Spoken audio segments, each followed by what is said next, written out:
There is a shape that fan communities like to draw when a show has been loved long enough and looked at closely enough, and it is the shape of an iceberg.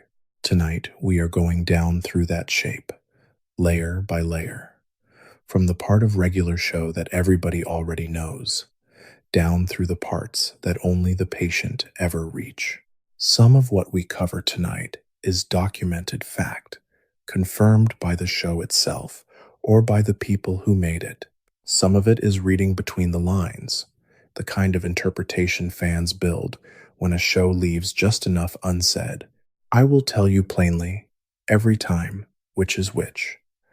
I am Velvo, and this video exists for one job, which is to help you fall asleep. So get comfortable, turn the lights down, and if you have not subscribed yet, it helps us keep making these. Let us start at the surface, where everyone starts, and go down from there. At the surface, regular show is the simplest possible premise. A blue jay named Mordecai and a raccoon named Rigby work as groundskeepers at a public park, owned by a businessman named Mr. Maillard, and run day to day by his exasperated gumball machine manager, Benson. They mow lawns badly. They run errands they would rather not run. They are joined by an immortal yeti named Skips, a green strongman named Muscleman, and Muscleman's best friend, a small floating ghost named High Five Ghost. And there is Pops, the lollipop-headed man who lives in the mansion at the top of the hill, who does no visible work and exists, on the surface, as something between a mascot and a child. The show ran on Cartoon Network from September of 2010 to January of 2017, to 8 seasons, 261 episodes by most official counts, created by a young CalArts graduate named G. Quintel. That much almost nobody disputes. That is the part of the iceberg sitting in plain daylight. Before we go under, I want you to do something small. Tell me in the comments where you are watching this from and what time it is for you right now. I like knowing where these videos land. Some of you are going to be in a different time zone than the last person who left a comment, and some of you are going to be exactly where I am. Either way, it helps to picture the room. Now, let us keep going down.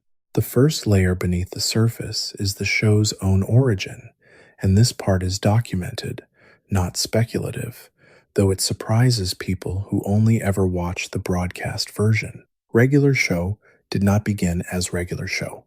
It began as a black and white student film Quintel made at CalArts called The Naive Man from Lollyland, about a strange, sweet, lollipop-headed figure encountering the ordinary world for the first time, utterly unprepared for it.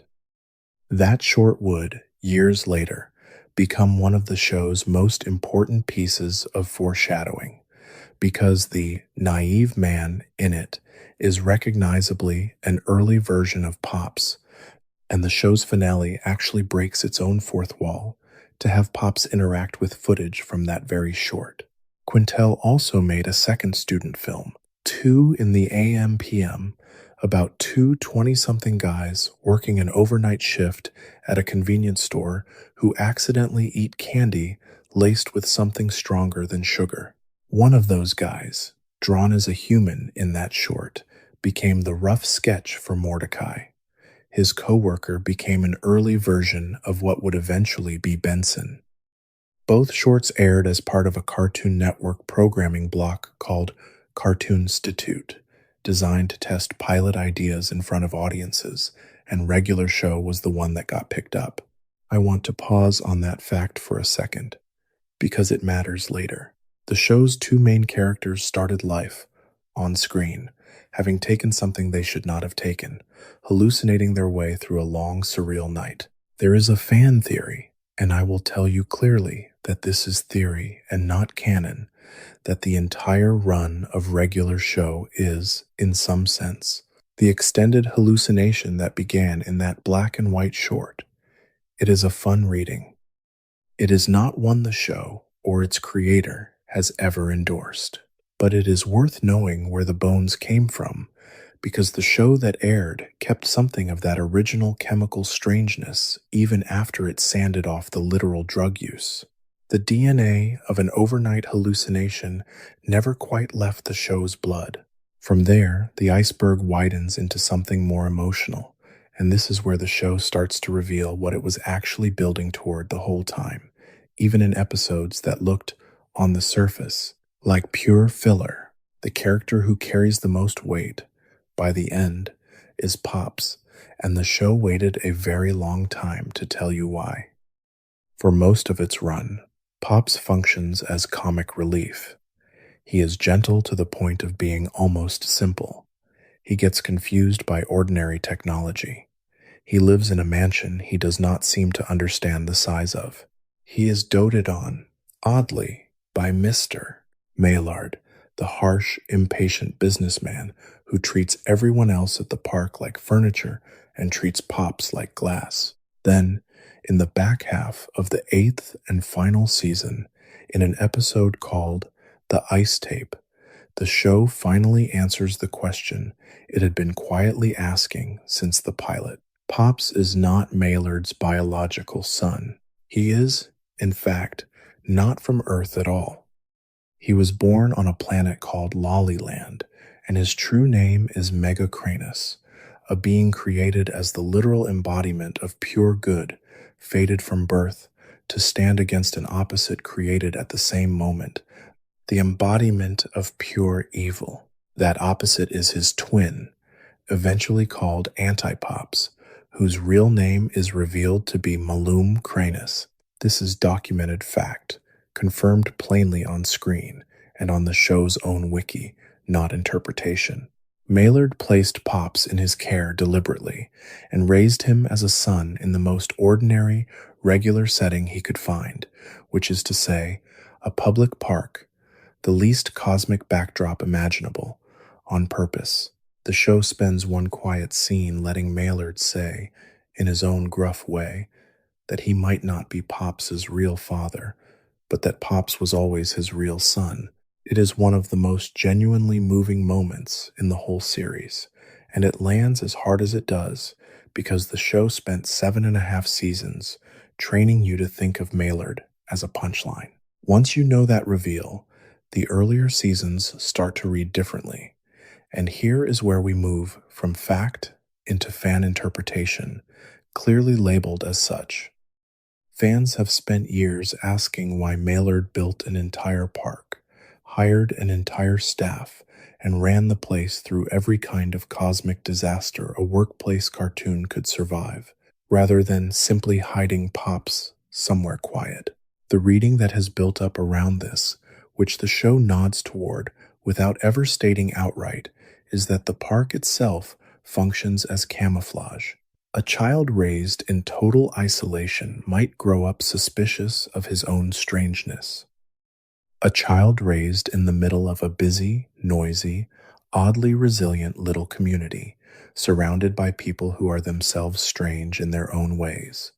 A yeti, a ghost, a gumball machine might simply absorb the idea that strange is normal and never go looking for the bigger story. By that reading, every groundskeeping job, every slacker shift, every video game tournament that somehow saves the world was a small piece of scaffolding built to keep one specific person gentle and unaware for as long as the universe would allow it. The show never says this in so many words.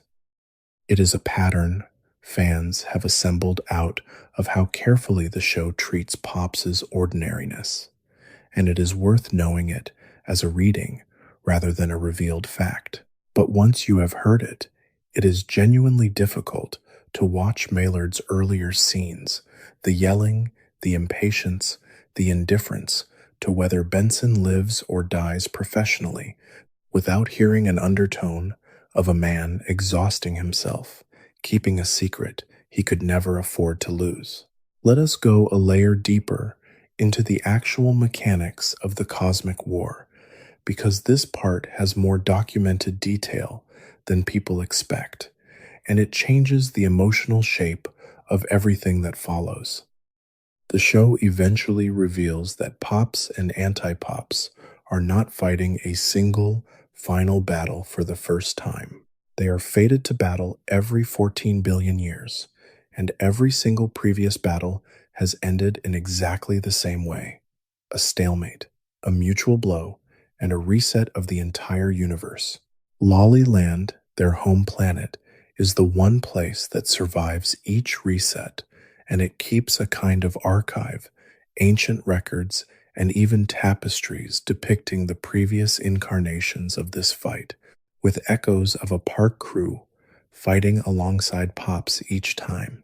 That detail is canon, confirmed in the episode, a skips in time lore, and the finale's own exposition.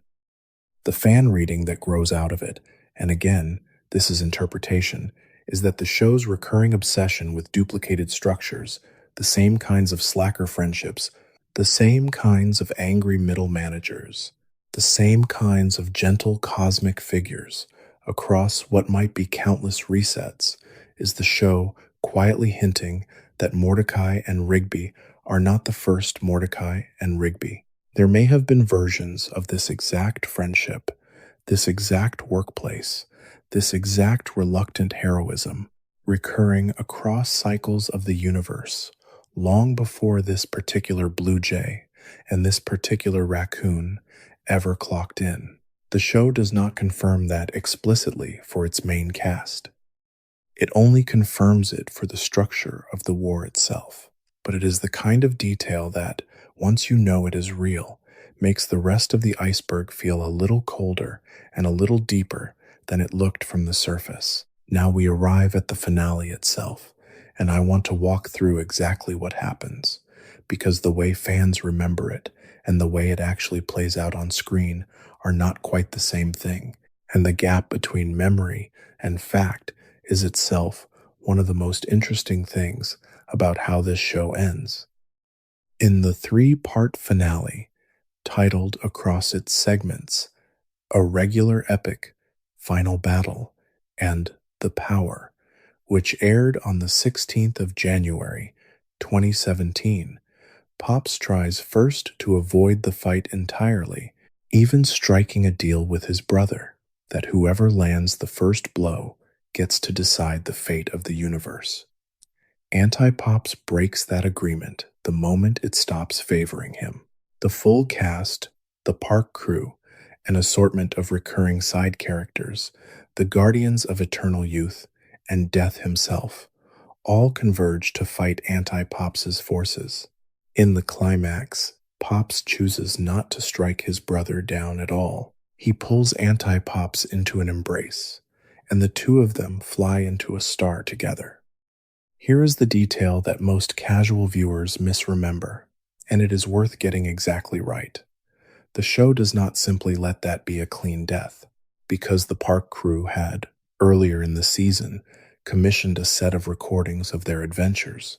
Mordecai and Rigby retain memories across the reset that follows, and the show jumps forward to reveal each character's adult future decades later at a 25th reunion. And then, in the show's actual final image, we see Pops again, alive, at peace, in what is presented as an afterlife, watching all of it back on a VHS tape labeled Regular Show. The show plays David Bowie's Heroes over the time skip montage, a deliberate tribute, since Bowie had died about a year before the episode aired. Anti-Pops, too, according to confirmed lore from supplementary material, ends up in that same afterlife, with a softer, more playful relationship to his brother than anything we saw across the entire run.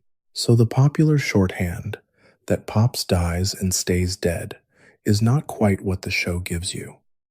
It is closer to a death that opens into a kind of peace, both for the so-called embodiment of good and, eventually, for the embodiment of evil he spent the whole series fighting. That distinction matters because it changes what the ending is actually arguing.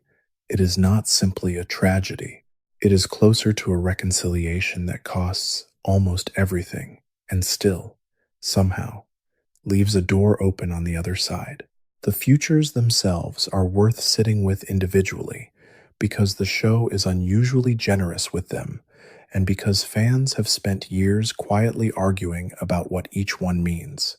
Mordecai becomes a professional artist, married, with children, a fact that retroactively recontextualizes every small doodling habit and every offhand mention of caring about how things look across earlier seasons.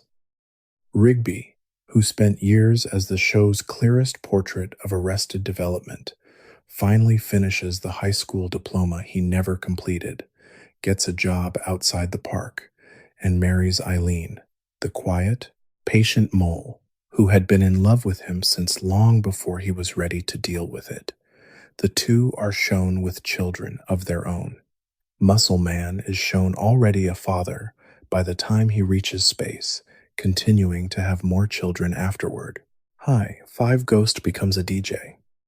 Benson stays at the park, eventually becoming Maylard's caretaker and, after Maylard's death, inheriting ownership of the park itself, a quiet, almost startling piece of justice for a character the show spent years using as a punching bag. Skips remains at the park as well, the one constant face on an otherwise new staff, exactly as immortal and exactly as unbothered by time as he always was. None of this is speculation. It is the documented content of the finale's own epilogue. What is speculation, and what fans have built carefully and lovingly around these facts, is the meaning of the pattern across all of them. That nobody in this finale becomes famous. Nobody becomes wealthy beyond reason. Nobody achieves anything resembling conventional, spectacular success. They get ordinary, steady, deeply held lives. The reading fans return to again and again is that the show is making a quiet argument that the small accumulation of good days, the marriage, the job, the kids, the friends you still see, is not a consolation prize handed out after the cosmic stakes are resolved. It is the actual thing the cosmic stakes were protecting the whole time. Let us go further down into a corner of the iceberg that gets less attention than Pops, but carries just as much weight, which is Skips. Skips appears in the pilot as an already fully formed mystery, an immortal yeti, endlessly capable, who moves through the world by skipping rather than walking, a detail the show treats for years as a running gag before it ever explains it. The explanation arrives in a season 5 half-hour special called Skip's Story, and the facts of it are specific enough that I want to walk through them precisely rather than paraphrase loosely, because the precise version is sadder than the vague one. Before he was Skips, he was a teenage troublemaker named Walks, expelled from multiple schools for fighting. At a new school, Bennett High, he is introduced by a classmate named Gareth, later known as Gary, to a secret group calling themselves the Guardians of Eternal Youth. Walks meets a girl at lunch named Mona, sometimes given the fuller name Desdemona, and the two fall for each other while helping decorate for prom. Walks promises Mona he will stop fighting, but the Guardians need him. An enemy named Clorgbane, immune to ordinary blows, threatens the school, and they offer Walks a set of artifacts called the Fists of Justice to fight him. The confrontation happens, against Walks's promise, during the prom itself. Clorgbane raises a mace to finish Walks off, and Mona throws herself between them. The ceiling above them collapses in the struggle, and she is crushed beneath the debris. Walks survives. He defeats Clorgbane using the Fists of Justice, hard enough to send him into orbit rather than kill him outright, because the show is, even here, oddly tender about its villains. When he returns to where Mona fell, All that is left is the locket he had given her. Some years later, the Guardians return, explaining that Clorgbane will come back in 157 years and will need to be fought again, and they offer Walk's immortality so he can be there for it. When they ask what new name he wants to be reborn into, he thinks of the time he spent skipping alongside Mona rather than simply walking beside her, and chooses the name Skips. That is the documented version, and it is more specific and more devastating than the loose paraphrase most casual fans carry around. He did not simply find walking unbearable after her death. He chose, deliberately, to carry forward the version of movement that belonged only to the two of them as a way of keeping something of her present in every single step he has taken for roughly 300 years since. The fan reading that has grown around this, clearly speculative, is that Skips's entire relationship to objects and motion across the show, the motorcycle he rides, the bikes he keeps, the trophies he stores from past adventures, including a photograph of himself and Mona, are not simply set dressing, but a quiet, ongoing, private memorial that nobody else at the park ever fully understands. There is no scene that confirms the motorcycle has any specific connection to Mona's memory.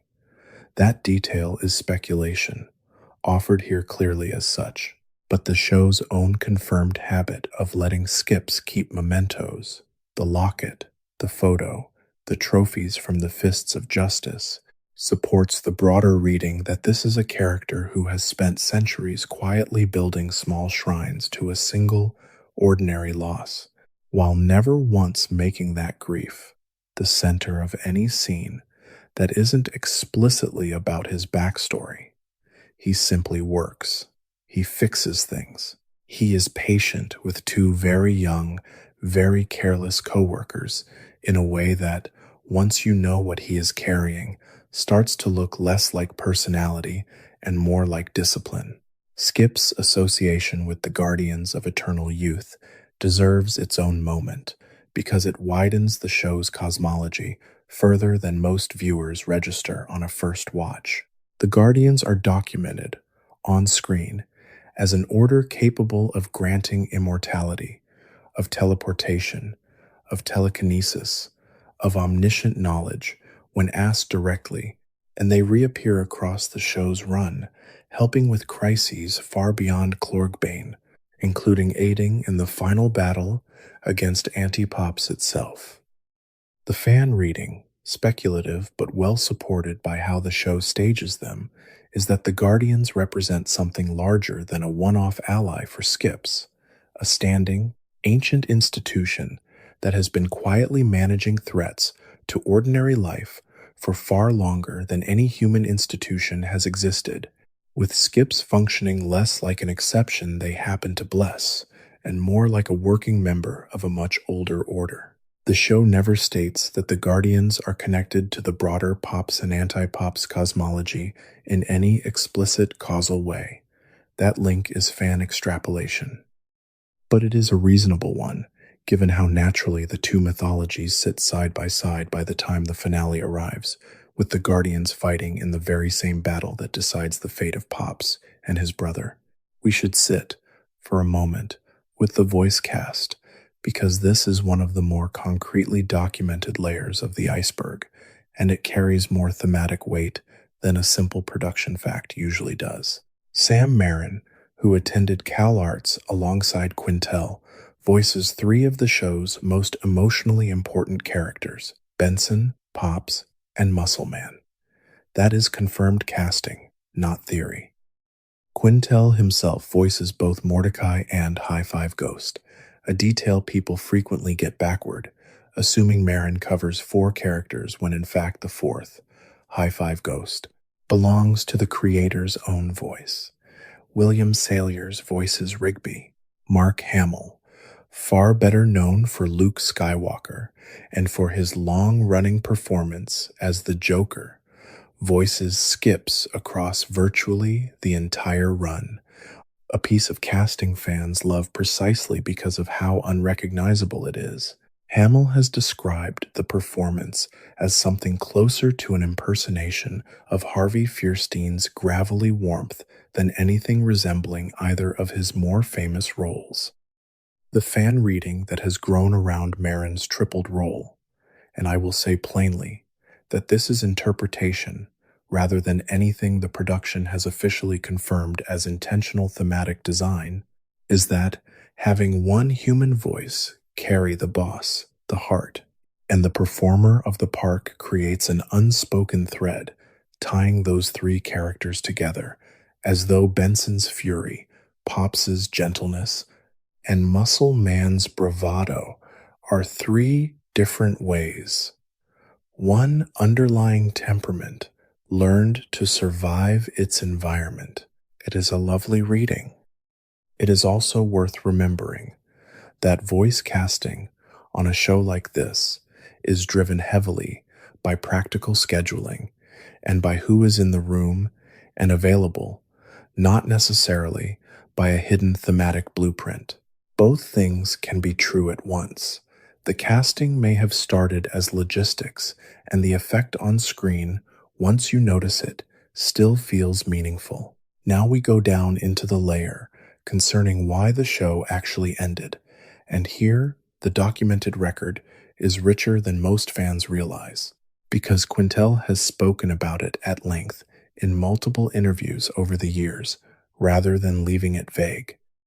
By his own account, the conversation about ending the show began around the middle of season 7, when the network's pickup for an additional season came in smaller than previous renewals, a signal Quintel read clearly. He has said directly that he had long told the network he wanted advance warning if they were considering ending the show, specifically so the creative team could close it out properly, rather than being caught off guard mid-story. That warning, by his account, never quite arrived in the form he expected. Instead, the team made the decision themselves, choosing to end on their own terms while the show still had its full creative energy, rather than limping toward a cancellation that would come from outside. He has described the choice in plain, almost business-like language. 6 years was the longest project he had ever worked on, and there is something to be said for ending on a high note, walking away having said everything you wanted to say, rather than continuing simply because continuing is possible. The decision to set the final season entirely in space, turning the park itself into something closer to a spaceship and the cast into reluctant intergalactic fugitives, came later than people assume. Quintel has said the idea arrived gradually, almost intrusively, popping into his head as something that initially felt too large, too strange, before the team committed to it. None of this supports the more dramatic fan theory, which is speculation and should be treated as such, that the show was effectively forced out by a network actively hostile to it.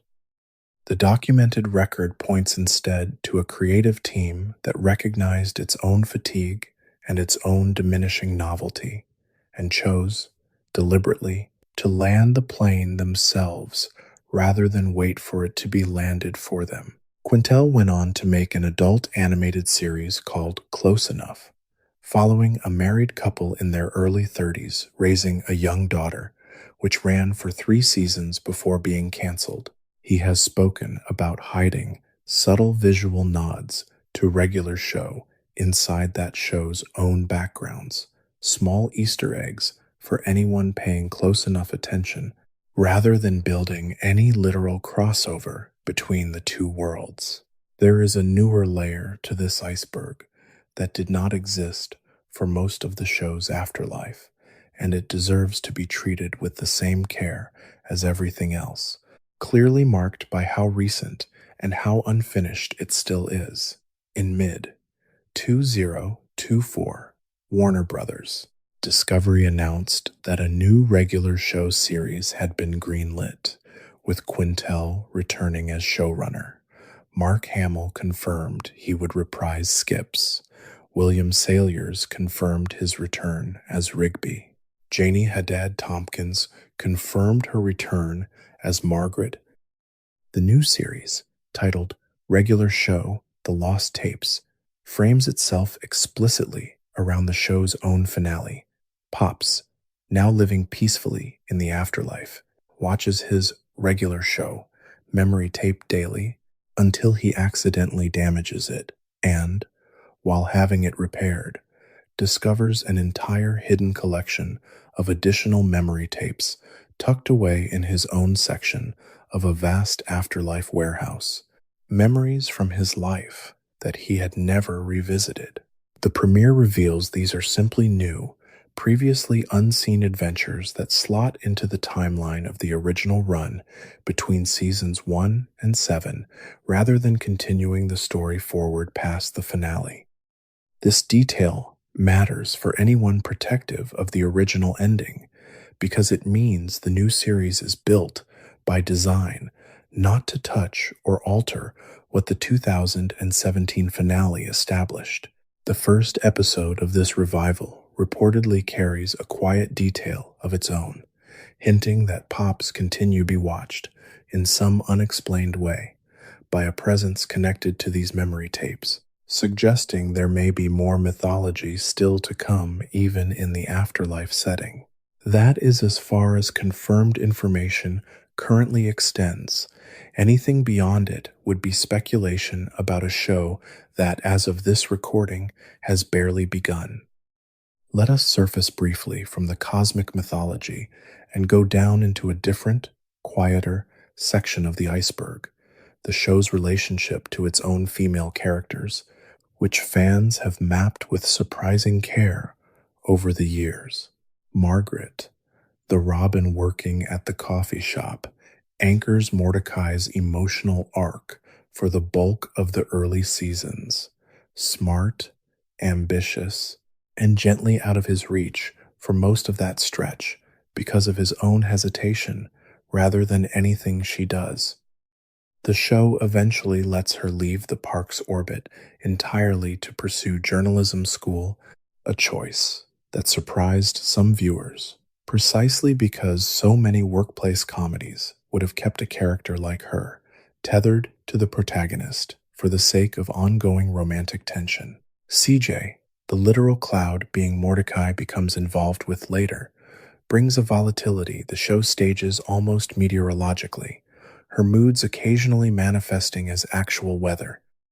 The relationship is full, genuine, and eventually ends, and the show handles the breakup with more gentleness toward her than toward almost any other antagonist-adjacent figure in its run. She is never coded as a villain in the love triangle, simply as someone who needed something different than what Mordecai could give at the time.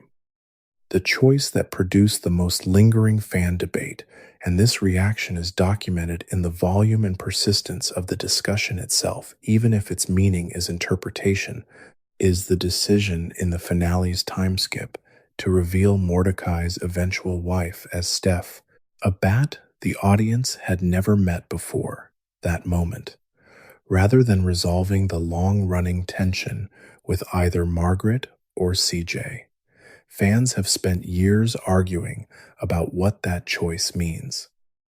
The generous reading, offered here clearly as interpretation, is that the show was making a quiet, almost radical argument about how love actually tends to work for a lot of people in their 20s and 30s.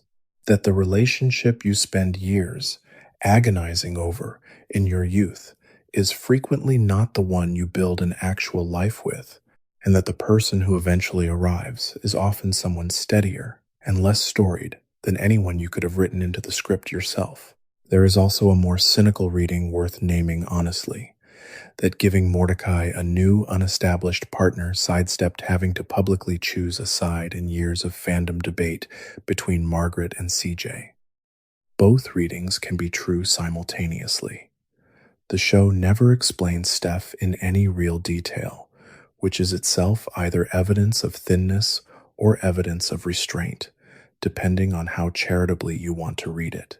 Eileen deserves particular attention in this same layer because her arc is one of the more quietly significant pieces of character writing across the whole series, confirmed plainly by how the show stages her trajectory, even if the deeper meaning fans assign to it is their own reading. She begins as a minor character, a friend of Margaret's, written for a stretch of episodes mostly as the butt of a one-sided crush joke aimed at Rigby.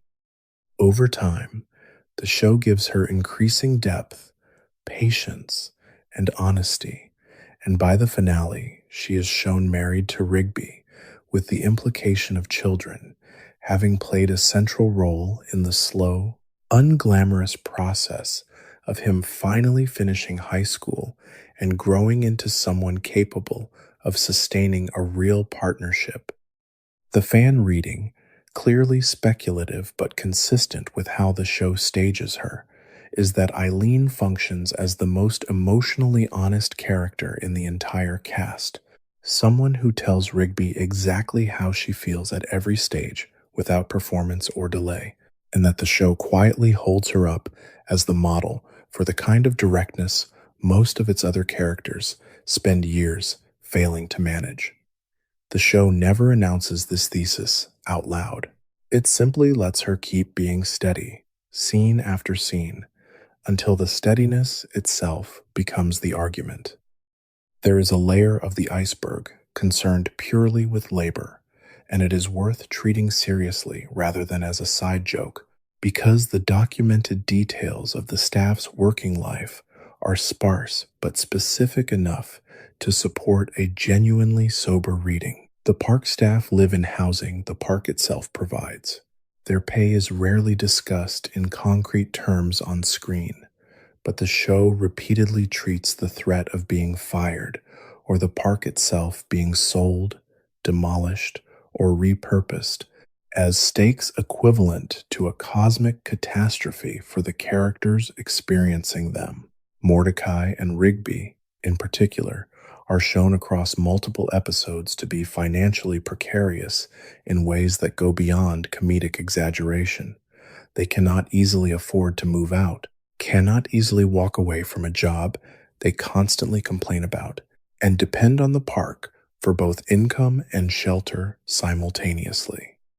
The fan reading, built on top of these confirmed details, offered as interpretation, is that the show is doing something more pointed about the economic condition of being young and underpaid in modern life than its premise initially advertises. Using cosmic threats as an exaggerated outer shell wrapped around a genuinely ordinary anxiety about housing and employment insecurity. The regular show wiki documents the recurring threats of closure plotline plainly as a recurring structural device. Whether that device is meant to carry the economic weight fans assign to it is, fairly, a matter of reading rather than confirmed authorial intent. But the pattern, once named, is difficult to unsee. The staff complain about the park constantly, and every single time it is actually threatened, they fight to keep it, without exception, across the entire run. Us go down one layer further into the show's relationship with games, contests, and arcades, because this is one of the more structurally consistent patterns across all 8 seasons, confirmed simply by counting how often it happens. An enormous proportion of the show's plots resolve through some kind of contest, a video game tournament, a high score, an eating challenge, a wager, a bet struck directly with a cosmic or supernatural figure. The episode most frequently cited as the cleanest distillation of this pattern is Excellent, in which the stakes are, on the surface, nothing more than a diner challenge to finish a giant plate of eggs in exchange for a trucker hat reading Excellent. The show stages that challenge, confirmed on screen, with the full emotional weight of a near-death experience, complete with a coma sequence and a triumphant return. The fan reading, clearly speculative, is that the recurring contest structure is the show's actual metaphysics, a universe in which outcomes are negotiated through games rather than force, where a high score can settle a grudge and a meal finished under pressure can prove a friendship. The show never states this as a rule of its universe in any single line of dialogue. It is a pattern fans have noticed by simply watching enough episodes in a row to see how often the show reaches for the same kind of resolution, dressed in a new costume each time. I want to take a slower pass through something that gets mentioned constantly in passing but rarely examined directly, which is the show's stated reasoning, in Quintel's own words, for how the cast's individual futures were chosen. In one of the interviews given around the finale's airing, Quintel described the writer's room process for deciding those endings as something genuinely collaborative and personal, noting that the people writing the show were, by that point, going through similar life stages themselves, getting married, having children, watching their own 20s give way to something steadier. He described pitching different outcomes around the room and watching which ones felt right, landing eventually on Pop's, sacrificing himself so the others could continue. A choice he has said was sad for the writers themselves to commit to, not simply for the audience. That detail matters because it grounds the finale's emotional logic in something concrete, rather than purely symbolic. The people writing these endings were, in a real and literal sense, writing toward the same kind of adulthood they themselves were arriving at.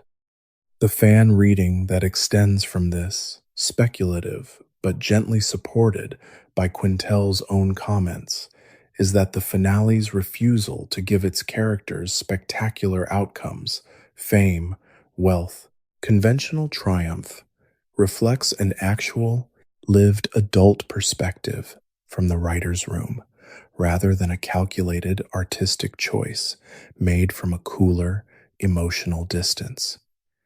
They were not imagining what adulthood might feel like.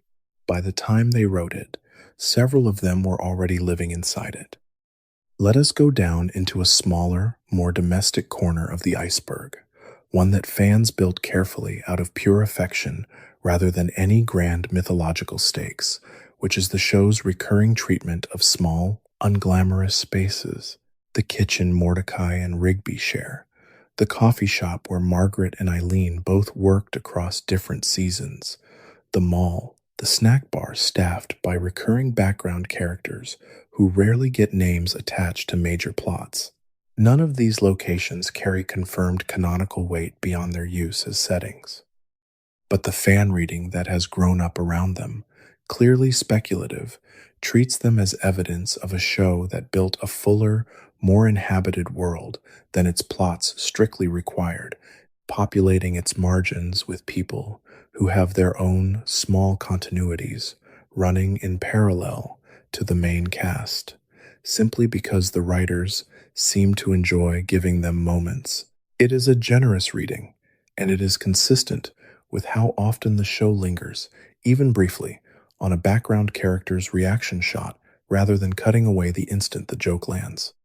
Now we should go back to the central mythology one more time, because there is a piece of it that deserves more careful unpacking than a quick mention allows, which is the question of what, exactly, pops and anti-pops were created from and by whom. The show confirms, plainly, that both were born on the planet Lollyland, two siblings created to maintain a cosmic balance, one as the embodiment of pure good, and one as its necessary opposite. What the show does not confirm, and what remains genuinely unresolved even within its own canon, is any clear account of a parental figure standing above both of them, any larger authority that decided this balance needed to exist in the first place.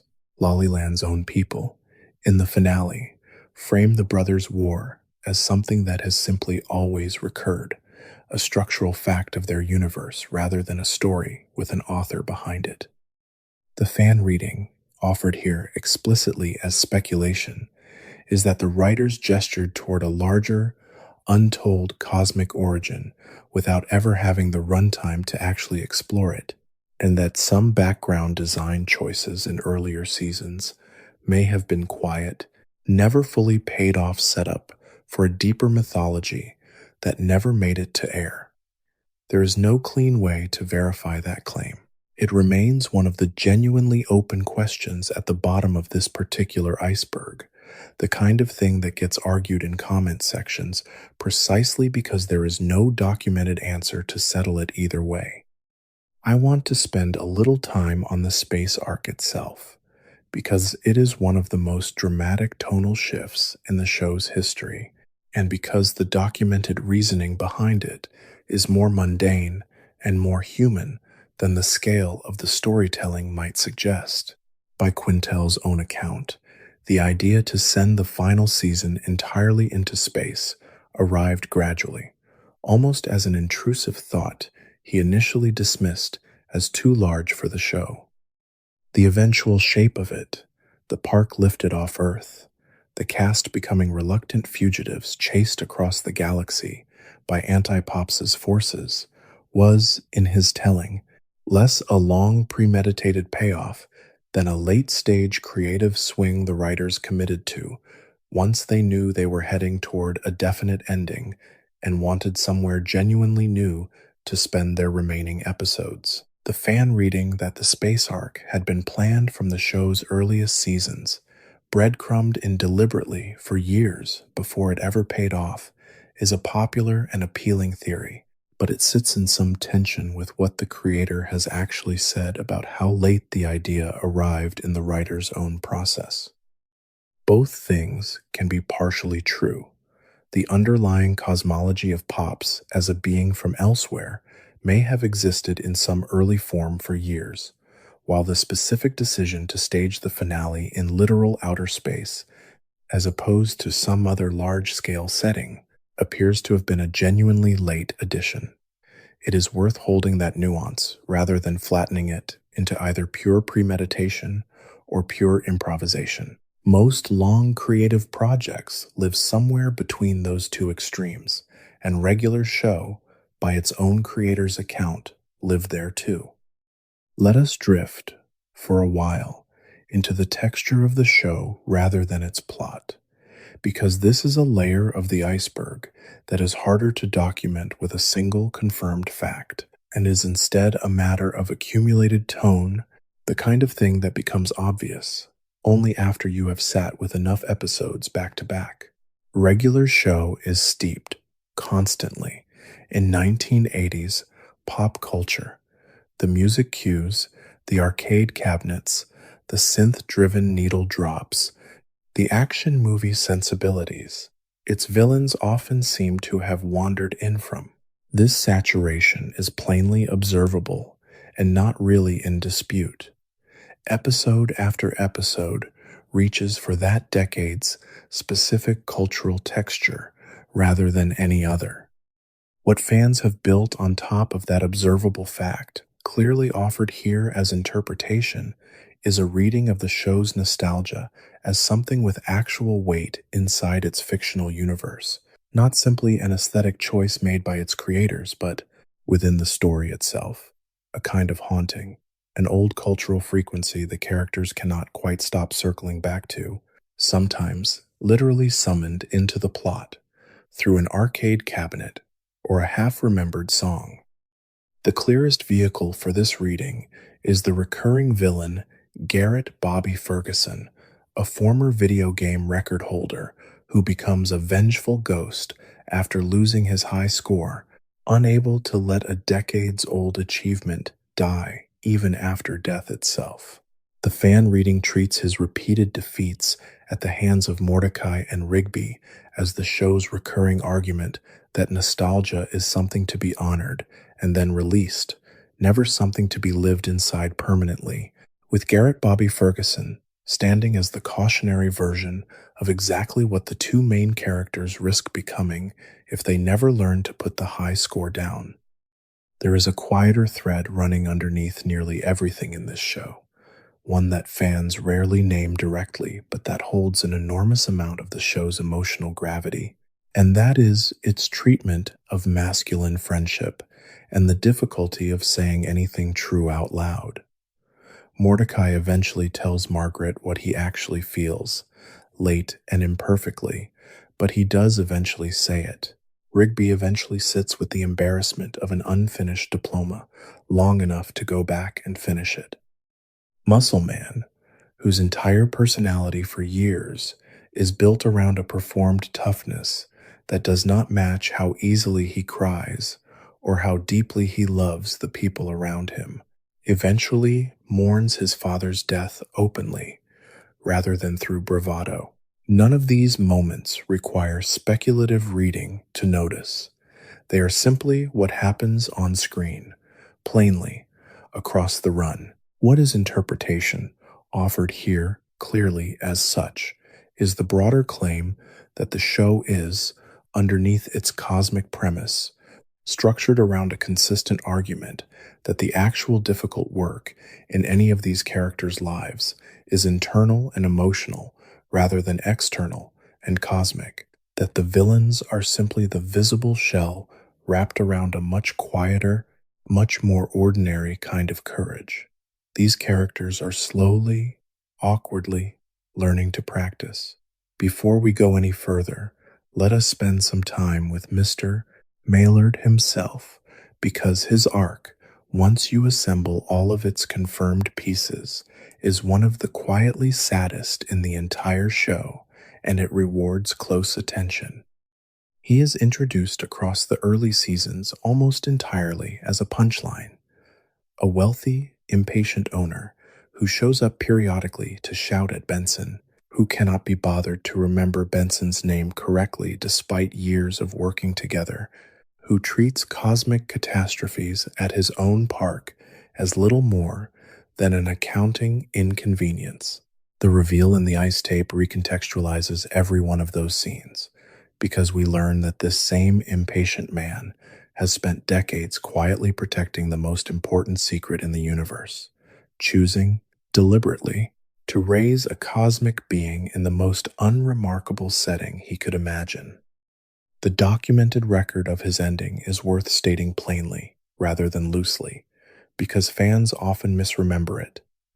In the finale's epilogue, Maillard is shown grieving for his son, presumably cared for afterward by Benson, and he eventually passes away sometime before the crew's 25th reunion, at which point the gang erects a statue of him beside the existing statue of Pops. Before that, the finale also shows him reconciling with and remarrying a woman named Pam, a scientist who had a brief earlier relationship with Benson, the two of them apparently adopting several cats together along with Applesauce, who had been Benson's pet pig. That detail tends to get left out of casual retellings, and it matters, because it means Maillard's ending is not pure tragedy. He loses the son he spent his whole life protecting, but the show still grants him something resembling a second domestic life afterward, briefly, before his own death. The fan reading layered on top of these confirmed facts, offered plainly as interpretation, is that Maillard's gruffness throughout the earlier seasons reads less like simple, bad temper once you know what it was protecting, and more like the brittle outer shell of a man who could never let himself fully relax, because relaxing meant risking the secret slipping. His tenderness toward Pops, consistently present even in seasons where his behavior toward everyone else was unkind, becomes, in this reading, the one place his guard was ever allowed to fully drop. There is a character who moves through nearly every season of this show without ever once being treated as strange by anyone inside the story, and that is Death himself, and his presence is worth examining carefully because of how casually the show handles something that any other series would treat as a singular, momentous figure. Confirmed details about him are specific. He is depicted as a British biker, complete with leather jacket and motorcycle, voiced across the run by Julian Holloway. He has rules. He has a wife. He has a son named Thomas, who is shown growing up over the course of the series as, by all appearances, an entirely normal child of two entirely supernatural parents.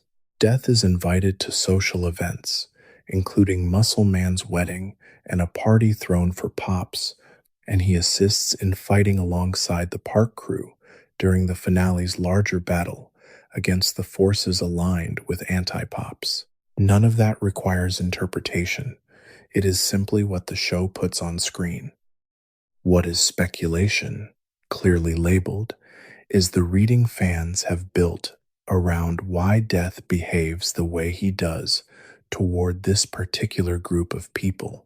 That his recurring willingness to be talked into letting someone return from the dead, something the show treats as an established, repeatable mechanic rather than a one-time miracle, reflects a personification of mortality who has, in some sense, been softened by his own domestic life, by being a father himself, by understanding firsthand what people are willing to risk for someone they love.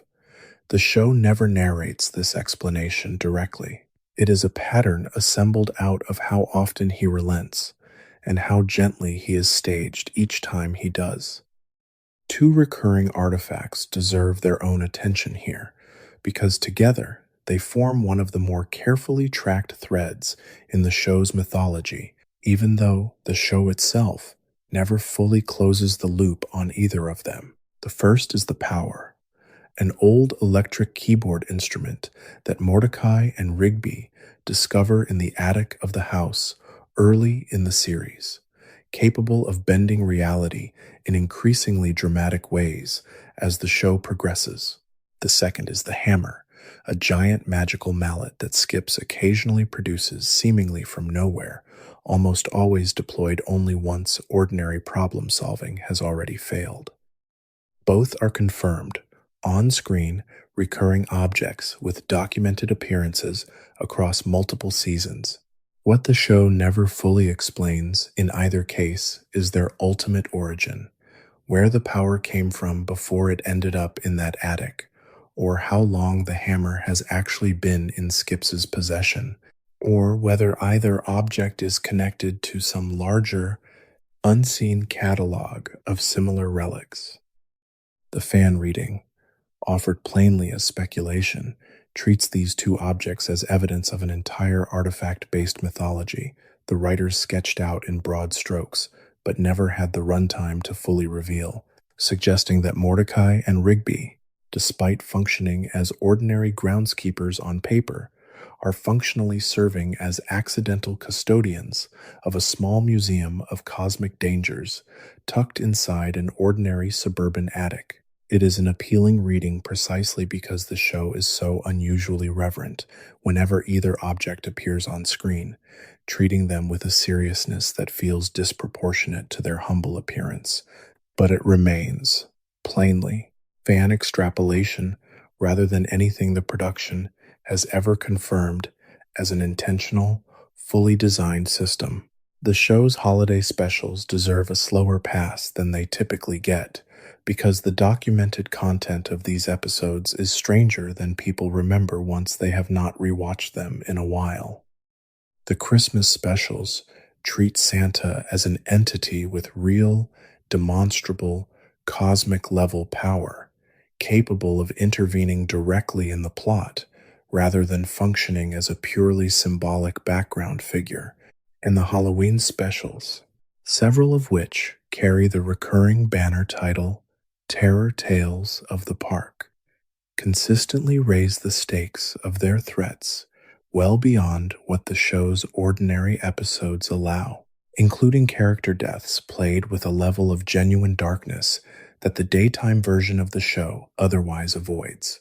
Both of these facts are simply observable by watching the specials themselves. The fan reading built on top of them, clearly speculative, treats these episodes as moments where the show briefly drops its ordinary pretense and admits, just for one night each year, what its underlying cosmology actually contains. a universe where the membrane between the mundane and the supernatural is thin enough that even Santa Claus can be folded into the same continuity as Death, Antipops, and the various intergalactic warlords who threaten the park across its run. The show never states this explicitly as a rule of its own fictional universe. It is, again, a pattern built from accumulated tone rather than a single confirmed line of dialogue, but it is a pattern that holds up reasonably well once you go looking for it across multiple specials in a row. The 2015 theatrical release, Regular Show, the movie, occupies an unusual place in the show's chronology, airing partway through the original run rather than after it, and its plot, a time travel story in which Mordecai and Rigby must repair a mistake from their high school years that has begun threatening the future, is documented plainly by the show's own wiki and by contemporary coverage of its release. What is speculative, offered here clearly as such, is the reading some fans have built treating the film as a kind of dry run for the emotional logic the show would eventually commit to in its series finale, a story fundamentally concerned with the way decisions made carelessly in your youth keep reaching forward to shape your present, and with the impossibility of fully running from the person you used to be. There is no confirmed statement from the production explicitly describing the film as a deliberate rehearsal for the finale's themes. The structural overlap, once noticed, is striking enough that the reading has stuck around in fan discussion for years regardless. A quieter, more domestic corner of the iceberg concerns the show's repeated use of time travel as a storytelling device, something it returns to across multiple seasons with characters traveling forward and backward, encountering past or future versions of themselves, occasionally altering outcomes in ways the show then has to account for in later episodes. This is simply observable across the run. The time travel episodes are numerous enough that they form a recognizable subgenre within the show's own structure. What fans have built on top of this observable pattern, clearly speculative, is the claim that the show's continuity across these episodes is unusually careful and internally consistent for a comedy of this kind, rarely contradicting itself, and that the glimpses of the future these episodes occasionally offer line up suspiciously well with what the eventual finale actually delivers. Whether that consistency reflects a deliberately maintained internal continuity document in the writer's room or simply careful, intuitive writing by a team that knew its own characters well enough to imagine their futures accurately without needing a formal Bible, is not something that has ever been confirmed publicly. Both explanations are plausible. The fan reading leans toward the former because it is the more romantic possibility, and that romantic pull is worth naming honestly rather than disguising as settled fact. There is a recurring visual detail fans have tracked carefully across the show's run, and that is its use of the color red, particularly in connection with Margaret and, later, with Antipops. Margaret is a robin drawn with notably red plumage, often mistaken by casual viewers for a cardinal because of it. Antipops, when he is finally revealed in full, is staged with a dark, dramatic color palette that includes prominent red accents, deliberately contrasted in the finale against Pop's own softer, paler tones. Both of these design choices are simply observable in the show's actual character art. The fan reading layered on top of them, clearly speculative, treats red as a kind of visual shorthand the show trained its audience to associate with heightened emotional or cosmic stakes over time, suggesting a deliberate, if unstated, design choice, tying Mordecai's early romantic stakes to the much larger cosmic stakes the show would eventually reveal. There is no confirmed statement from the show's character designers describing this as an intentional, unifying color choice. It remains a pattern fans have noticed by comparing character designs side by side, rather than something the production has ever directly addressed. The recurring threat of the park's own closure, sale, or demolition is worth returning to once more, because it is one of the more emotionally consistent structural devices across the entire run, confirmed simply by counting how many episodes use some version of it. Nearly every time the park itself is placed in danger of being lost, the staff's response, without exception across the documented episodes that use this plot, is to fight to keep it, despite spending most of their ordinary screen time complaining about the job itself. The fan reading built on top of this consistent pattern, offered plainly as interpretation, treats these recurring threats as a structural test the show keeps administering to its own cast, measuring, episode after episode, how attached they actually are to a place they would never describe as precious in casual conversation. The show never states this outright as an intentional design. It is, once again, a pattern visible only to someone willing to watch enough episodes back to back to notice how rarely the outcome varies. A smaller, gentler reading worth including here concerns the recurring presence of forgiveness as an emotional through line across all 8 seasons.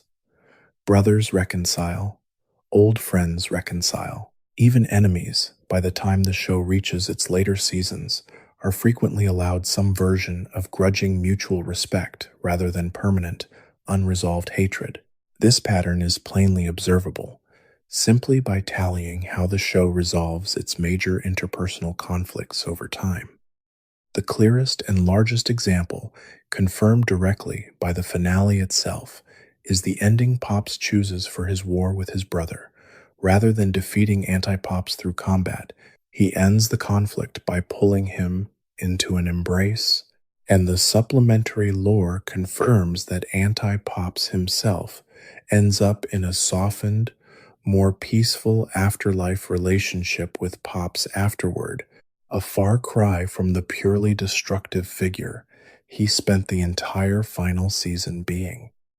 The fan reading, clearly speculative, treats this as the show's largest possible illustration of a quieter argument it had been making all along in its smaller, domestic plots, that forgiveness, repeatedly chosen rather than victory, repeatedly won, is the actual structural glue holding its fictional universe together. The show never uses the word forgiveness to describe what Pops does at the end. The interpretation rests entirely on how the scene is staged, an embrace rather than a killing blow, and on the documented softening of Anti-Pop's character afterward. It is worth pausing, too, on the recurring motif of paired relationships running through the entire cast, because once it is named, it becomes difficult to stop noticing. Mordecai and Rigby, Pops and Anti-Pops, Skips, and the absent figure of his lost love, Mona, Margaret, and CJ functioning almost as 2 different answers to the same unresolved question, Muscle Man and High Five Ghost, Death and his son Thomas, Eileen and Rigby. Each of these pairings is individually confirmed by the show itself. What is speculative, offered plainly as interpretation, is the broader claim fans have made that the show is structurally organized around the idea that growth, in this particular fictional universe, never happens in isolation, that every meaningful character arc in the show requires some second presence, a partner, a rival, a lost love, a sibling, to actually complete itself. The show never states this as an explicit thesis anywhere in its dialogue. It is a pattern built from noticing how rarely any major character's most important growth happens entirely alone across 8 seasons of evidence that, cumulatively, makes the reading hard to dismiss even though it remains strictly an inference rather than a confirmed authorial statement. Finally, before we come back up toward the surface, it is worth spending a moment on Mordecai's own ending specifically, because the show plants the seeds for it earlier than most viewers register on a first watch. Across multiple seasons, in small, easily missed background moments, Mordecai is shown doodling, sketching, occasionally painting, treating the visual look of things with a level of care that goes slightly beyond what his slacker persona would suggest.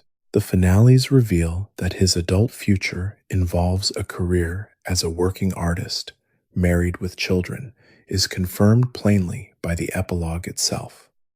The fan reading layered on top of that confirmed outcome, offered here clearly as interpretation, treats the choice as something closer to a quiet self-portrait from a writer's room largely staffed by working artists and animators themselves, an argument delivered through Mordecai's own ending that a life spent steadily making things in a relatively unglamorous corner of the world is a real life, not a smaller, lesser version of some grander, more visible ambition.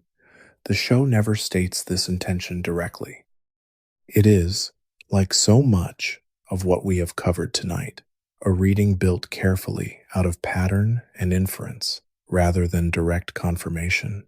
The kind of reading that only becomes visible to someone willing to sit with the show long enough to notice what it kept quietly returning to.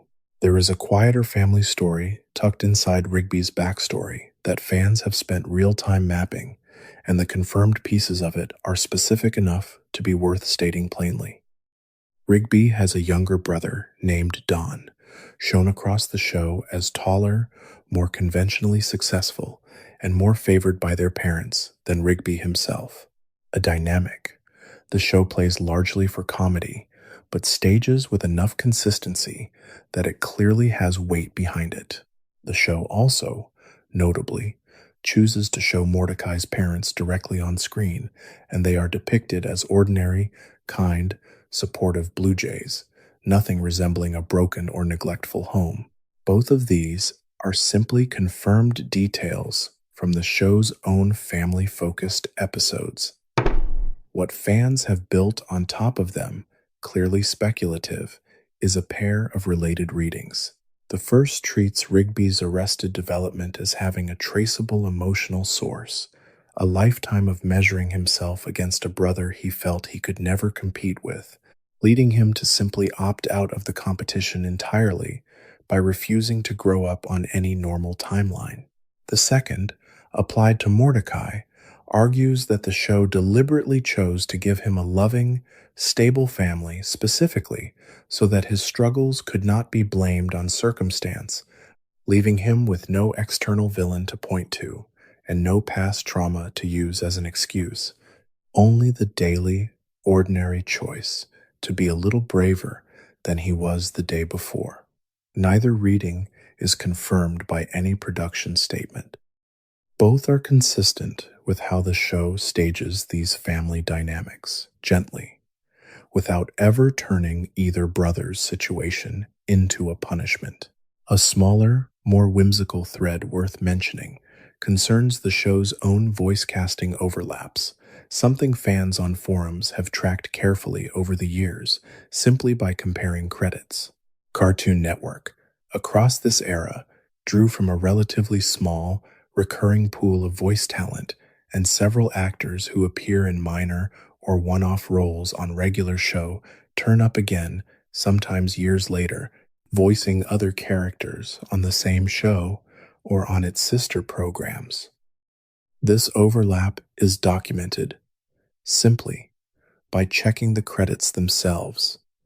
It is not a hidden secret, so much as an ordinary feature of how animated production worked at that particular studio during that particular period.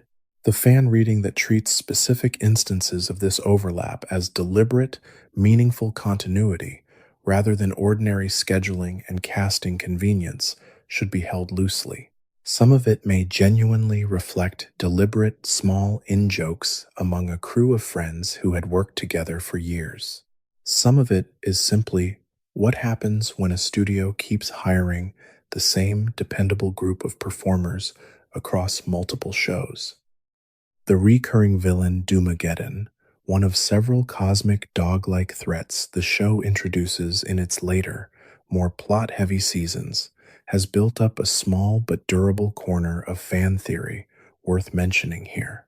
He is treated, on screen, as an absurdly powerful creature, functioning structurally as a problem the cast must solve, staged by the writers with a confident familiarity that suggests they know exactly where he sits within some larger hierarchy of cosmic beings, even though the show itself never spells that hierarchy out in detail.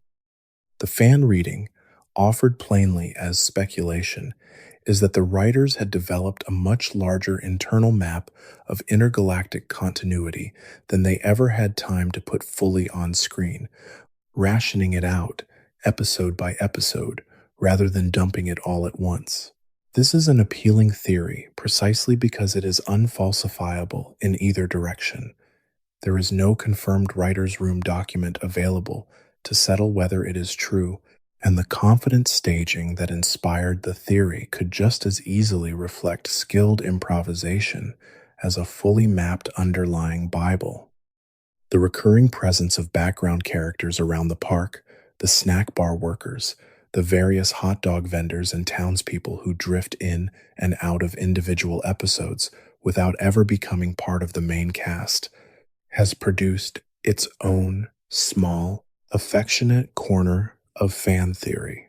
The show does, confirmed simply by counting recurring appearances, give a number of these background figures, names, individual personalities, and occasional small spotlight moments across multiple seasons, suggesting a deliberate choice to populate the world more fully than its plots strictly required.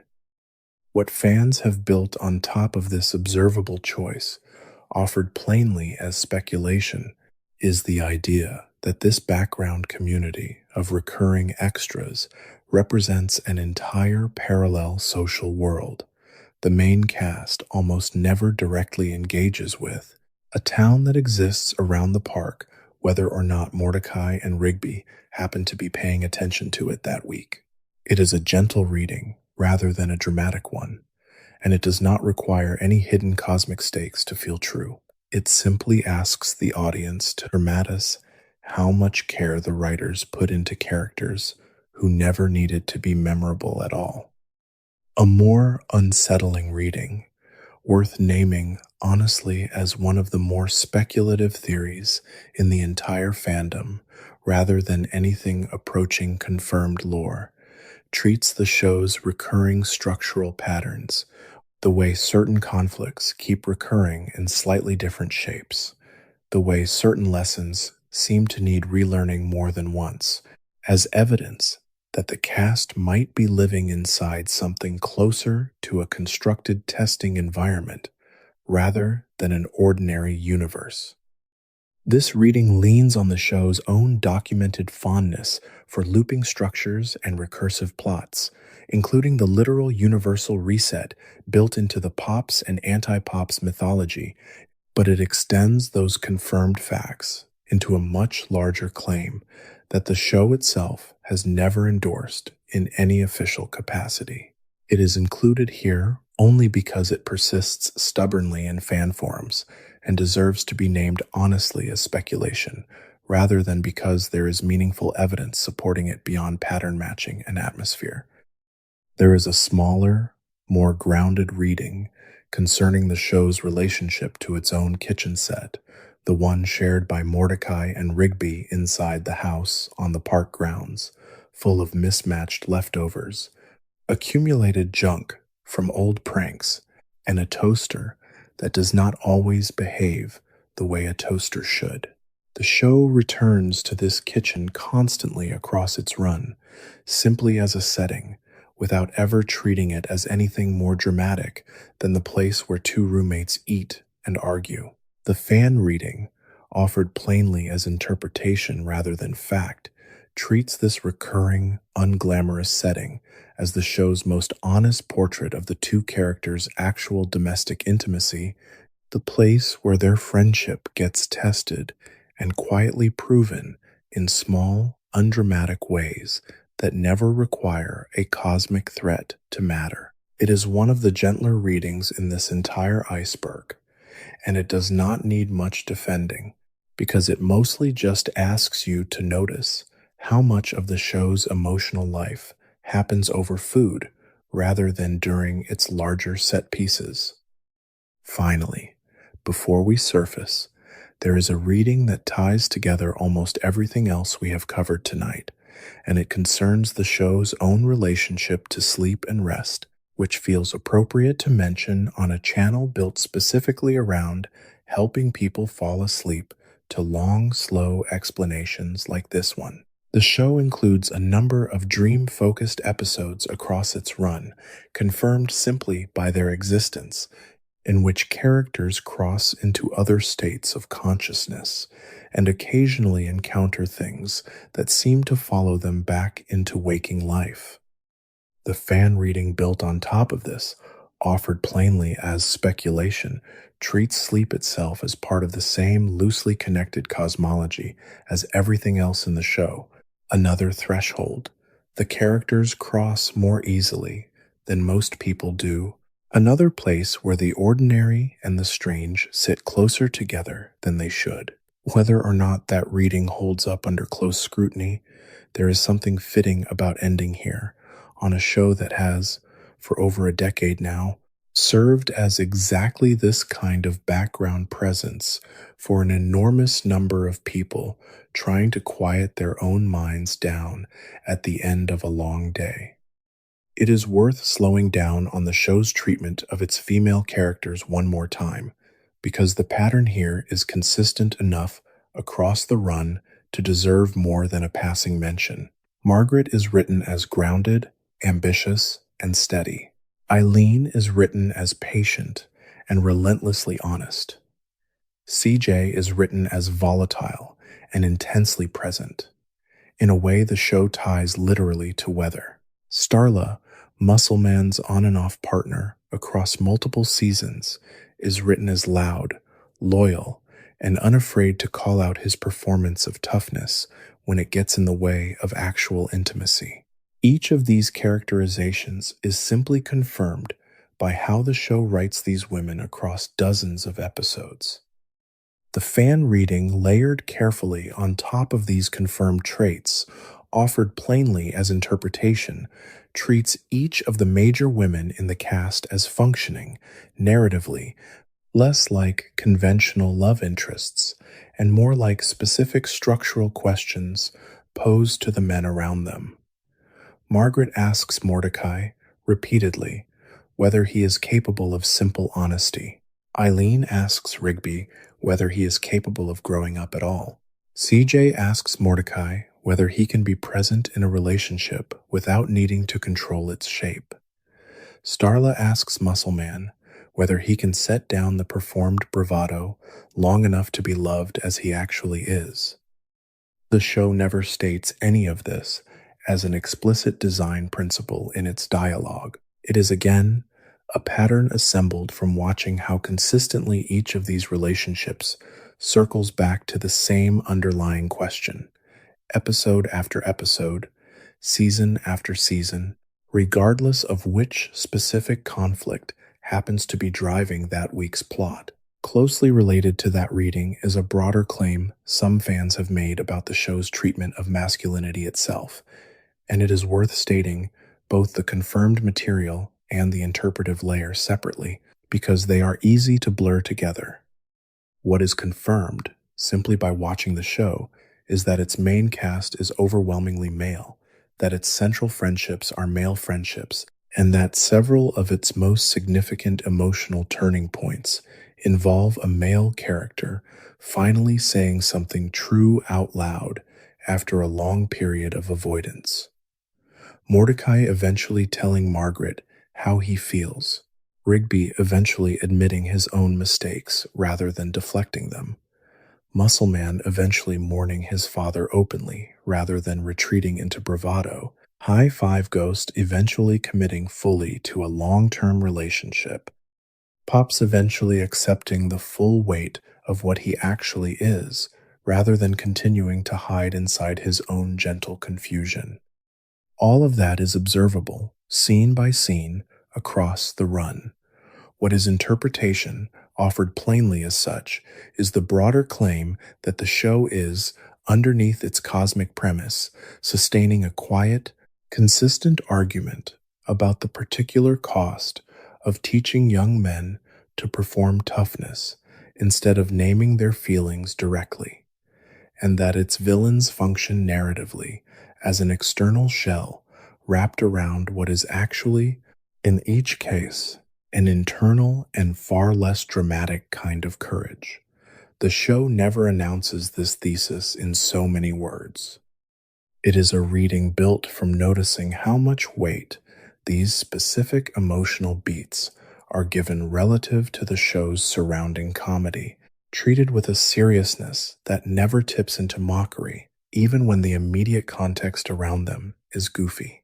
There is an older reading in the fandom, one that predates much of the show's later cosmic mythology and gained considerably more weight once that mythology became fully visible in the final season, and it treats Pops's overall arc as something close to a religious allegory, though not, importantly, a literal or intentional one in any confirmed sense. The shape of the story is, on its own, hard to ignore once it is laid out plainly.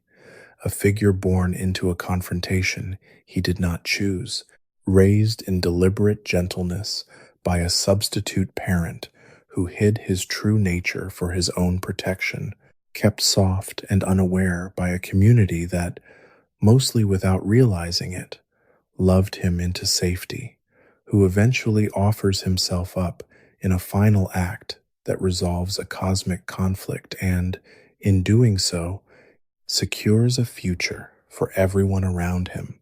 That structural shape is simply observable in how the finale is written.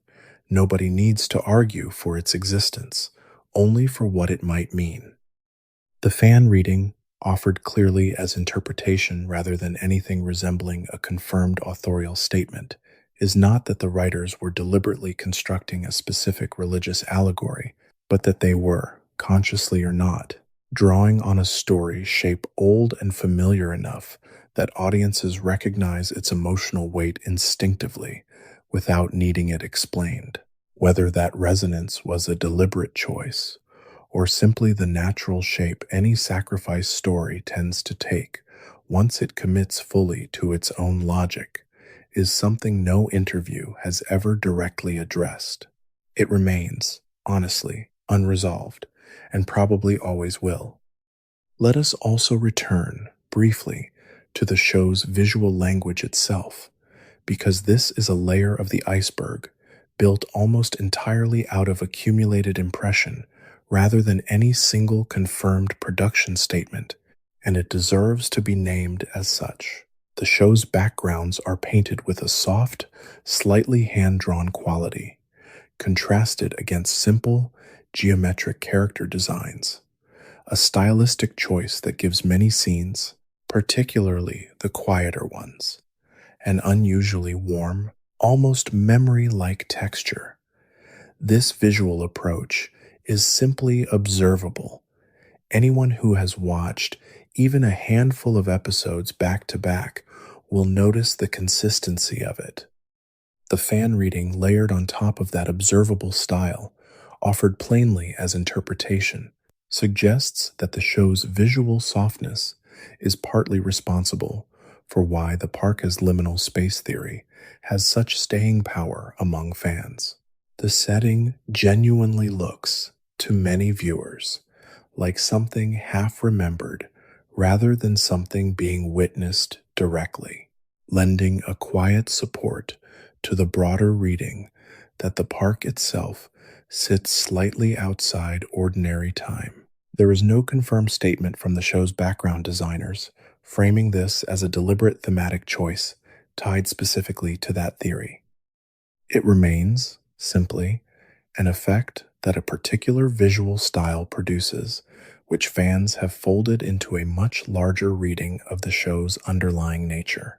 And it is worth closing this particular stretch of the iceberg with the most basic, least mysterious observation of all, the one that explains why a show built around cosmic stakes still works as something gentle enough to fall asleep to. Regular show, for all its eventual mythology, spends an enormous amount of its runtime simply letting its characters sit together doing very little. Long, unhurried scenes of two friends on a couch, a conversation that goes nowhere in particular, an afternoon with no plot urgency attached to it at all. This pacing is simply observable across the run, confirmed by nothing more complicated than watching enough of it in sequence to notice how often the show slows down rather than escalates. The reading worth ending on, offered honestly as interpretation but one that feels true to anyone who has spent real time with this show, is that underneath every cosmic war and every reset universe, regular show is still, at its core, built at the pace of a long, lazy afternoon, and that everything we have walked through tonight, the gods, the immortals, the ghosts, the multiverses, was always resting on top of that slower, gentler foundation rather than replacing it. Let us take one more careful pass through the economic shape of this show before we head toward the surface, because it is one of the layers that holds up best under close scrutiny, precisely because it does not require any cosmic mythology to support it. The confirmed details are simple. The park staff live in housing the park itself provides. Their wages are rarely discussed in concrete terms, and across the run, the threat of losing the job, or losing the park entirely, is consistently staged with a seriousness equal to or exceeding the show's literal cosmic threats. Mordecai and Rigby, specifically, are shown across dozens of episodes to be unable to easily afford an apartment of their own, unable to walk away from a job they complain about constantly, tied to the park, because the park is simultaneously their income and their shelter. None of this requires interpretation to notice. It is simply the economic backdrop the show keeps returning to, episode after episode, without ever making a single speech about it. The fan reading layered on top of these confirmed details, offered plainly as interpretation, treats this recurring precarity as one of the more emotionally accurate portraits of young adult financial life that any animated comedy of its era managed to produce, all of it tucked quietly behind a premise that, on its surface, looks like nothing more than a workplace cartoon about two slackers avoiding their chores. The show never states this as a thesis. It simply keeps returning, year after year, to characters who cannot afford to leave a job they are constantly threatening to quit, and lets the audience draw whatever conclusion it wants from the consistency of that detail. The coffee shop where Margaret works in the earlier seasons, and where Eileen works alongside her, deserves a slower look as well, because it functions almost as a second version of the park, a parallel space, where a different kind of avoidance plays out. The confirmed shape of it is simple. Mordecai visits regularly, drinks coffee, and for a long stretch of the show's run, fails to say the thing he actually wants to say to Margaret, instead, letting years pass in small, repeated near misses. This pattern is observable simply by tracking how many episodes use the coffee shop as a setting for exactly this kind of stalled, almost honest conversation. The fan reading built on top of it, offered plainly as speculation, treats the coffee shop as a kind of mirror to the park itself, another site where the actual emotional work being avoided is dressed up as something else. In this case, a beverage order rather than a landscaping chore. It is a smaller, gentler echo of the larger pattern running through the whole show. Stakes disguised as something ordinary, avoidance disguised as routine, until eventually, slowly, the disguise wears thin enough that something true gets said anyway. The mall, which recurs as a setting across several seasons, occupies a similar but distinct place in this reading. The show stages it consistently as a site of a different, more secular kind of weirdness, strange phenomena, and minor disasters that arise out of ordinary consumer life rather than out of any cosmic threat, confirmed simply by how the relevant episodes are written. The fan reading layered on top of that pattern, offered plainly as interpretation, treats the mall as the show's quieter commentary on how easily ordinary consumer distractions can absorb a young person's time and attention, in some ways more thoroughly than even a literal cosmic threat ever could, since a cosmic threat at least eventually resolves and gets the characters back to their actual lives, while a mall trip can simply repeat itself indefinitely without resolving anything at all. The show never delivers this as a direct line of dialogue. It simply keeps sending its characters back there, and they keep getting into exactly the same kind of low stakes, time consuming trouble each time, which is, in its own small way, a kind of confirmation of the pattern, even without a single sentence ever spelling it out. There is a final, smaller observation worth making about how the show treats arcade cabinets specifically, distinct from the broader contest structure we already discussed, because the show stages them with a particular reverence that goes slightly beyond their function as a comedic setting. Confirmed across multiple episodes, arcade cabinets in this show function as sites of genuine plot significance, occasionally serving as literal portals, occasionally housing recurring antagonists like Garrett Bobby Ferguson, occasionally trapping characters inside the games themselves. This is simply observable by counting how many significant plot beats happen specifically inside or around an arcade cabinet rather than in any other comparable location. The fan reading built on top of this pattern, offered plainly as speculation, treats arcade culture within the show's fictional universe as something closer to a network of small thresholds, places where enough obsessive attention from enough players over enough years has worn the boundary between the ordinary and the strange thin enough to occasionally let something through. The show never states this as a rule of its own universe.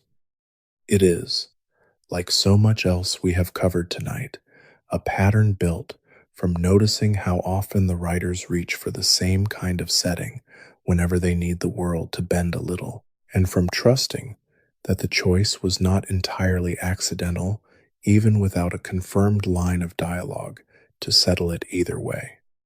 Taken together, these smaller settings, the coffee shop, the mall, the arcade, the kitchen we discussed earlier, the snack bar, and its quiet rotating cast of background workers, form a kind of secondary map running underneath the show's larger cosmic mythology, a set of ordinary places where the same underlying questions about avoidance, honesty, and growth keep getting asked in smaller, gentler registers. None of these settings require the pops and anti-pops mythology to matter on their own terms. They would still carry weight even in a version of this show that never went to space at all, which is, in its own way, part of why the show works as well as it does, even for viewers who have never thought about its cosmic underpinnings for a single second. The mythology gives the show its scale. These smaller, quieter settings give it its actual emotional texture, the place where most of the real growth, the real friendship, and the real honesty actually happens, one ordinary afternoon at a time. One last corner of the iceberg worth visiting before we head up concerns the show's recurring use of possession as a plot device, something that shows up often enough across the run to count as its own small subgenre within the larger show. Characters get possessed, objects get possessed. There are episodes built around a haunted keyboard, episodes where the house itself seems to turn against its residents, episodes where ordinary objects around the park briefly become vessels for something that should not be able to reach them. This is simply confirmed by counting how many episodes use this exact device across the show's 8 seasons. It recurs often enough to be treated as a genuine pattern rather than an isolated gag, the fan reading layered on top of it, offered plainly as speculation, treats this recurring possession motif as further evidence of how thin the boundary around the park actually is, evidence that things from outside ordinary reality keep finding their way in, not because the park attracts unusual trouble, but because the park itself sits in a place where that boundary has simply never been especially solid to begin with. The show never states this directly as a rule of its universe. It is, like several of the readings we have walked through tonight, a pattern built from noticing how casually the show treats scenarios that would be treated as singularly terrifying in almost any other series, a possession that would anchor an entire horror film here resolved calmly by lunchtime. A closely related and more speculative reading concerns what fans sometimes call the night shift, the idea that the park might operate differently after dark than it does during the hours the audience actually sees on screen. This reading rests on a smaller number of confirmed episodes in which the daytime staff stumble into something unfamiliar happening at the park after hours, encountering a version of the place they do not fully recognize.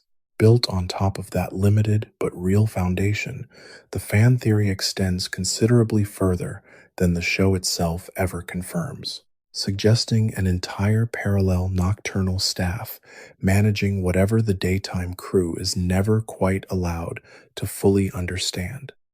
This is one of the more openly speculative readings in the entire fandom, offered here honestly as exactly that, included not because the evidence for it is especially strong, but because it represents the kind of quiet extrapolation this show has always invited from people willing to sit with it long enough to start imagining what might be happening just outside the frame. That is as far down as this particular descent goes for tonight, though I doubt it is the actual bottom of what this show is still holding. We started at the surface, with two slackers mowing a lawn badly, and we ended somewhere considerably stranger, with cosmic wars, immortal grief, hidden afterlives, and an entire scaffolding of ordinary settings quietly carrying the same emotional weight as anything in outer space. Some of what we covered is simply true, confirmed by the show itself or by the people who made it. Some of it is only true in the sense that enough people, watching closely enough for long enough, decided it was worth believing and built something gentle and considered out of the space the show left open for them.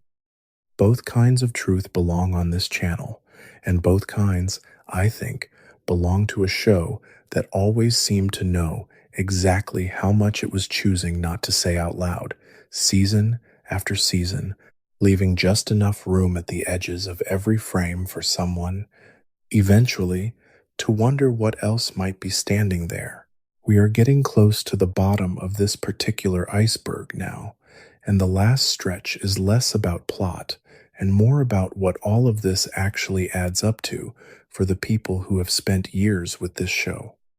There is a reading, offered plainly as interpretation, that regular show understood its own audience with unusual care, that the writers were, consciously or not, building something meant to be watched late at night by people in their 20s, living through jobs and apartments and relationships that did not quite match what they had once imagined, and that the show's gentleness toward its own characters' failures was, in some quiet way, gentleness extended outward toward whoever happened to be watching and recognizing too much of themselves in Mordecai's hesitation or Rigby's refusal to grow up on anyone else's schedule. The show never announces this intention anywhere in its own dialogue. But the accumulated tenderness of the writing, the consistent refusal across 8 seasons to let any character be permanently punished simply for being stuck, supports the reading for anyone inclined to go looking for it. And it is worth saying plainly that this is likely the reason a cartoon about a blue jay and a raccoon mowing lawns has held on to its audience for the better part of 15 years since it ended, with a revival now quietly underway, specifically because enough people never actually wanted to leave. If you have been with this video a while, you are probably somewhere between awake and asleep right now, which is exactly where a video like this is supposed to leave you. We went from the surface, the simple premise everyone already knows, down through a documented mythology, stranger, and more carefully built than most viewers ever notice on a casual watch, down further still into the speculative readings fans have layered on top of those documented facts, marked clearly the whole way, so you would always know which was which. We talked about Pops and the war he was born into, and the afterlife the finale quietly grants him despite what most people remember. We talked about Skips and the very specific, very small tragedy that gave him his name. We talked about why the show actually ended, in its creator's own words, and about the new series now continuing carefully inside the gaps of the old one without disturbing anything the original finale already settled. We talked about the futures the writers chose for their characters. Ordinary, steady, unglamorous. The kind of life that does not announce itself as an achievement and is one anyway. That is the iceberg, as far as it currently goes. The wiki will keep growing. The revival will add layers nobody has mapped yet. And the show underneath all of it will still be exactly what it always was. A slacker comedy about 2 young men who could not get out of their own way, who turned out, eventually, to be carrying a much larger story than either of them knew, set against a backdrop gentle enough that you could fall asleep inside it 100 times and still find something new the next time you stayed awake a little longer. If this video helped you get where you needed to go tonight, that is enough. If it didn't, hopefully the next one will. If you enjoyed this, it really does help us out if you hit subscribe and leave a thumbs up before you drift off. Sleep well. I'll see you in the next one.